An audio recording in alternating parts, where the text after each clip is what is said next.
প্লেসটা নির্ধারিত হয়েছে, সেখানে বিশ্ববিদ্যালয় হবে। চাঁদপুর থেকে বিশ্ববিদ্যালয়ে সরানোর প্রচুরতে কোনো ষড়যন্ত্র হয়, চাঁদপুরবাসী ঐক্যবদ্ধভাবে রাজপথে নামবে এবং তারা এখানে বিশ্ববিদ্যালয় স্থাপন করে রাজপথ থেকে উঠবে ইনশাআল্লাহ। যাদের ঠিকাদারি লাইসেন্স নাই, উল্টা পাল্টা লোক ঠিকাদারি করতে আসে, এদেরকে আপনারা দেখে রাখবেন। এদেরকে হলো বিভিন্ন জায়গায় হলো আপনারা গাছগুলো আছে, এগুলো অনেক খালি আছে, গাছের সাথে হলো বাইরে রাখবেন। ডেন্টিস্টের পরামর্শ নাও নতুন কোলগেট অ্যাক্টিভ সল্ট।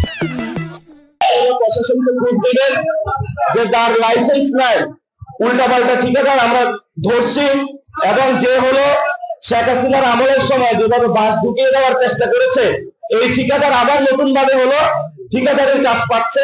এগুলাকে আমরা বেঁধে রেখেছি, আপনারা আসুন এটি জেলে নিয়ে যান, এটা সবাই পারবে না। আর চাঁদপুরে আমরা শুনতে পাচ্ছি আওয়ামী লীগ পুনর্বাসন হচ্ছে, এই আওয়ামী লীগ পুনর্বাসন বন্ধ করতে হবে। যদি আওয়ামী লীগের প্রতি এত পিরিত হয়, তাহলে আমরা বলবো আল্লাহর রাস্তে শেখ হাসিনার কাছে চলে যান, ওইখানে গিয়ে আপনারা সংসার করেন। বাংলাদেশে আপনাদের সংসারের প্রয়োজন নাই।